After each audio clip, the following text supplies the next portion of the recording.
My stepmother kicked me out at 18, 2 days after my father died. The next day, a bunch of SUVs showed up in front of her house. Before we begin, make sure to like and subscribe, and also drop a comment below. What's one life lesson you think everyone should learn before it's too late? Share your thoughts. Thanks. My mum died when I was 10, and honestly, my dad tried his best after that. He really did. He'd make chocolate chip pancakes every Sunday morning, slip encouraging notes into my backpack, and I'd catch him crying in the garage when he thought I wasn't looking.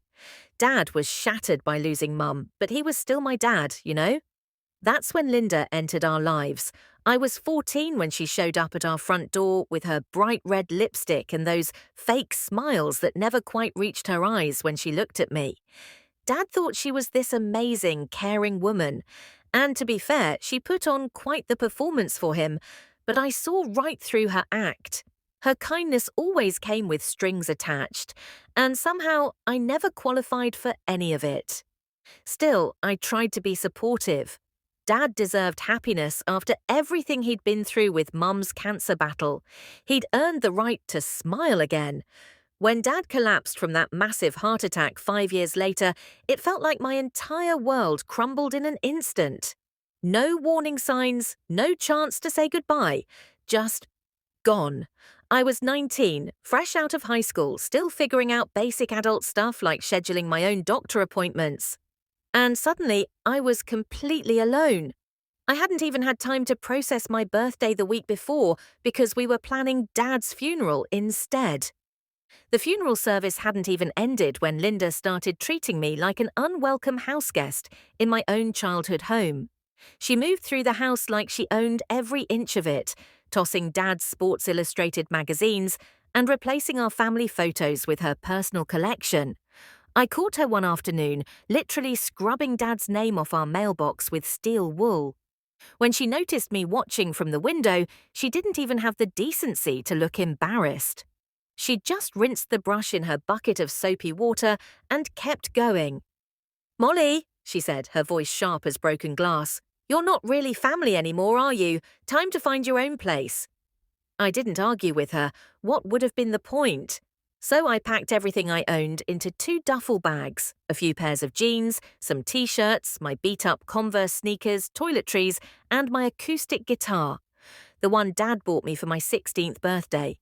As I walked past the coat closet, I saw Dad's old Yankees jacket still hanging there, and I couldn't bring myself to touch it. Not yet.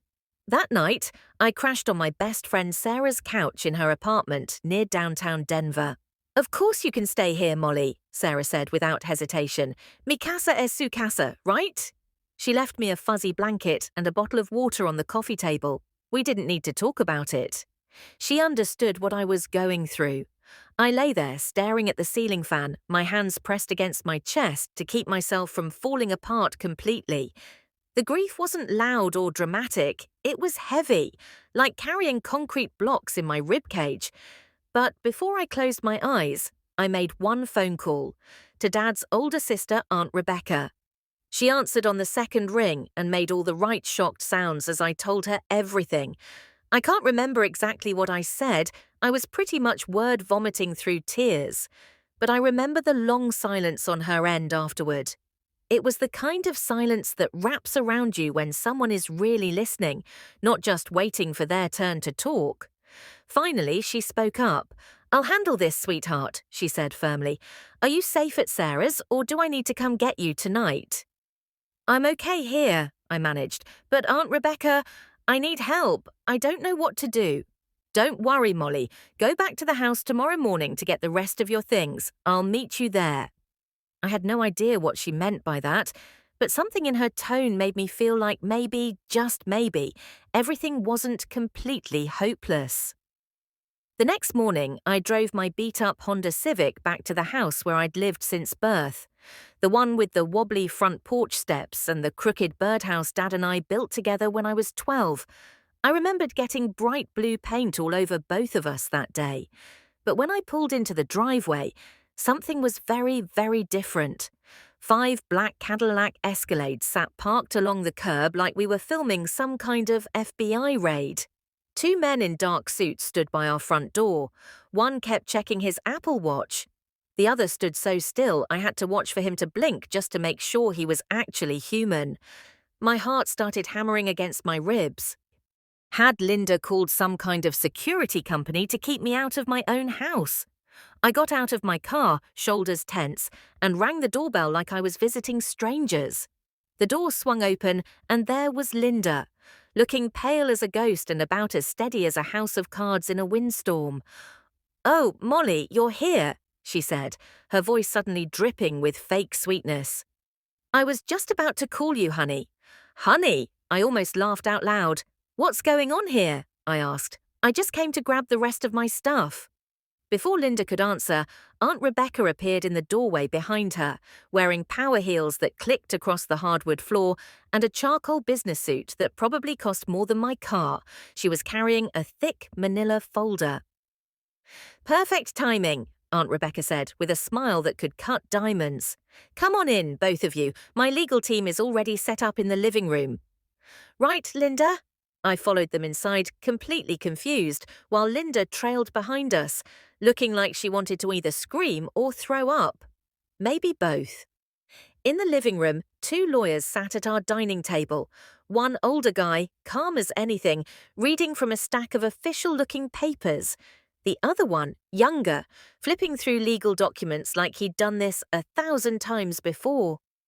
"This is absolutely ridiculous," Linda snapped, pacing back and forth. "You can't just barge in here and—" Aunt Rebecca held up one hand. "Sit down," she commanded. "Stop talking, Linda. Let's not make this more complicated than it needs to be." Linda sat, barely. I hovered near the doorway, anxious and confused, trying to make sense of this room full of suits and tension. "What is this? What's happening?" I asked quietly.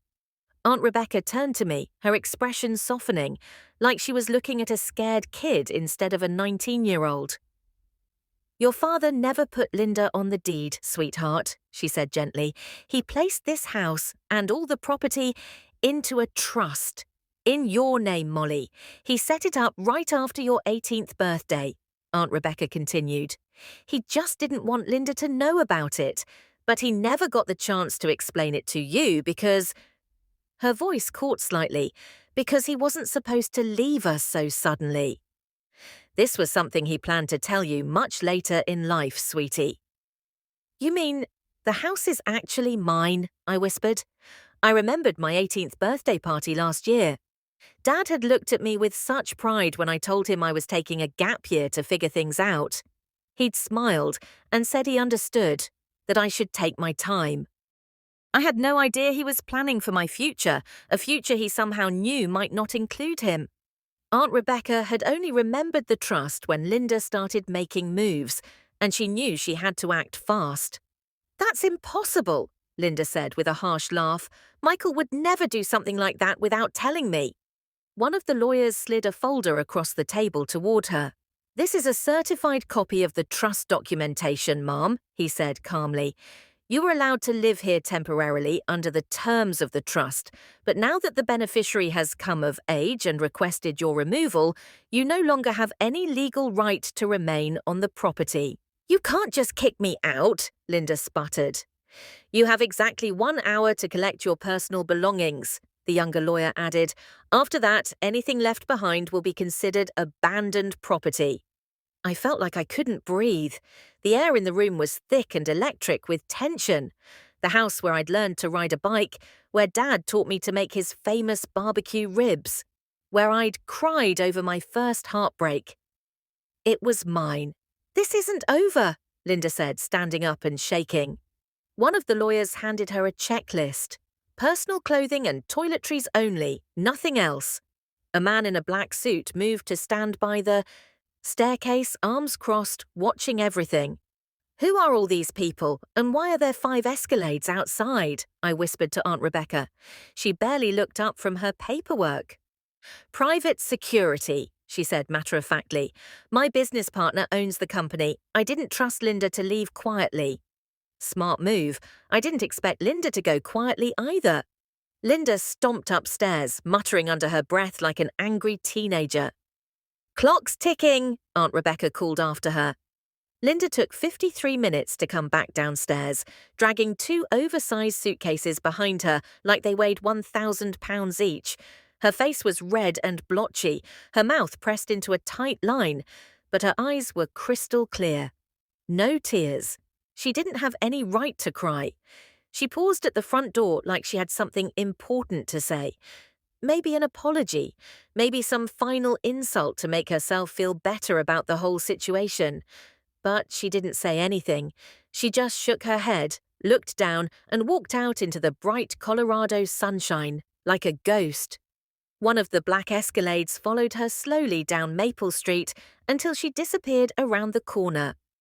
I stood in the doorway watching her go, then walked straight into the kitchen where Dad used to make his weekend omelettes. Aunt Rebecca moved quietly around the kitchen, pouring 2 glasses of iced tea. She handed me one without saying a word, and we sat down at the same table where I used to do my math homework while Dad stirred chili on the stove or tried to recreate Mum's famous enchilada recipe. "Are you okay, sweetheart?" Aunt Rebecca asked. I nodded, but honestly it felt more like muscle memory than truth. "I think so," I said. We sat in the comfortable quiet. The refrigerator hummed softly. Outside, a cardinal called out and got an answer from somewhere down the street. "You know, I really miss your mum, Molly," she said suddenly, "especially her apple cinnamon bread. I've been craving it for months. I'm terrible at baking, but I think we should try to make some." I smiled for the first time in weeks. "We can definitely do that. Dad kept all of Mum's recipes in that old wooden box by the coffee maker." We found Mum's recipe collection and started baking. "I always disliked her," Aunt Rebecca said out of nowhere. "I know that sounds harsh, Molly, but it's the truth. Linda, just something about her never sat right with me from day one. She tried to rearrange my kitchen the first time she came to Thanksgiving dinner, but your dad, I guess he saw something in her that we didn't. Or maybe he didn't want to see what we saw." I mixed the cinnamon into the batter and nodded slowly. "I get that," I said. "Why didn't Dad tell me about the trust?" "Because he knew Linda would try to manipulate the situation if she found out. And honestly, darling, I think your father believed he had more time with you," Aunt Rebecca continued, measuring out flour. "His heart attack came out of nowhere and robbed him of that conversation. He trusted me to protect what was already yours when the time came." I nodded, feeling the weight of understanding settle over me. I should have stepped in the moment Linda started her nonsense after the funeral, but I was grieving too, sweetie. I froze when I should have acted. "Thank you," I whispered, chopping walnuts for the bread. "You saved me. You saved my home." Aunt Rebecca reached over and squeezed my hand. "You were never going to stay down for long, Molly. You were named after your great-grandmother, Margaret. You're the great-granddaughter of the woman who built her own house during the Depression and never took garbage from anybody." After we slid the bread into the oven, we waited on the back porch, breathing in the scent of Mum's recipe filling the house again. It wasn't quite as perfect as Mum used to make, but it gave us the comfort we desperately needed. That night, I slept in my old bedroom for the first time in days. I didn't unpack everything right away. The walls still had tiny holes from posters I'd taken down years ago, and the corners smelled faintly of vanilla candles and old books. I opened my closet, half expecting it to be empty. But there it was, a plastic storage box of childhood memories that Dad had never let Linda throw away. I wandered through the house barefoot, every creaky floorboard welcoming me home like an old friend. In the hallway, I ran my fingers along the light switch Dad had labelled in his messy handwriting. Front porch, kitchen, living room, in his bedroom, just his bedroom now. I hesitated at the doorway. The door opened quietly as I stepped inside.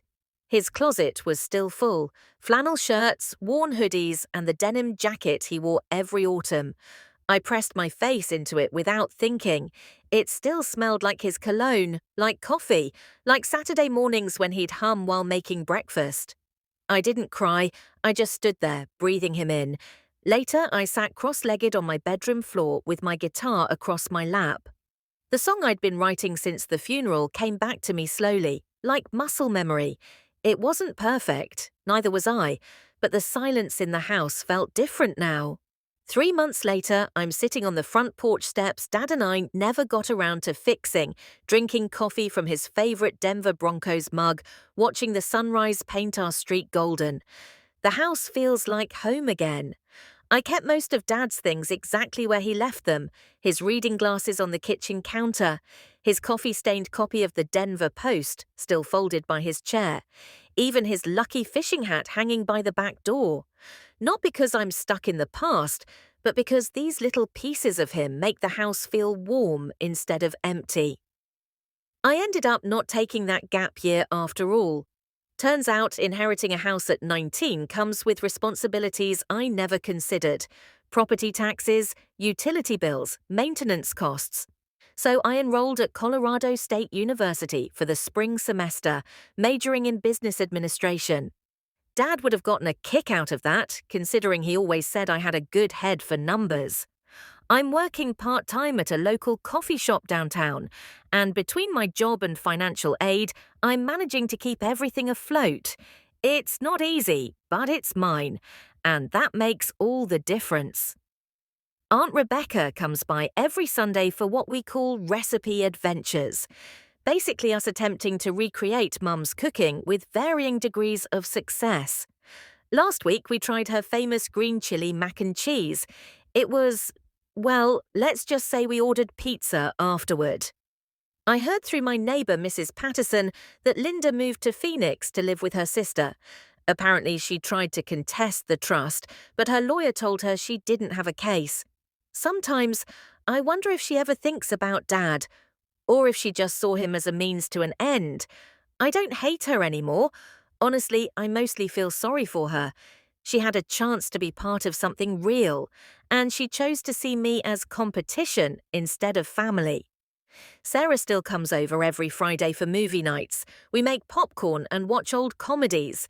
And sometimes we talk about Dad. Sometimes we don't. That's the thing about grief. It doesn't follow a schedule or rule book. Some days hit harder than others, but the good days are starting to outnumber the difficult ones. Yesterday, I finally took Dad's Yankees jacket out of the closet and wore it to the grocery store. It smells like him, and it fits me perfectly. I think he would have liked that. The house isn't just a place I inherited anymore. It's home, my home, and I'm exactly where I'm supposed to be.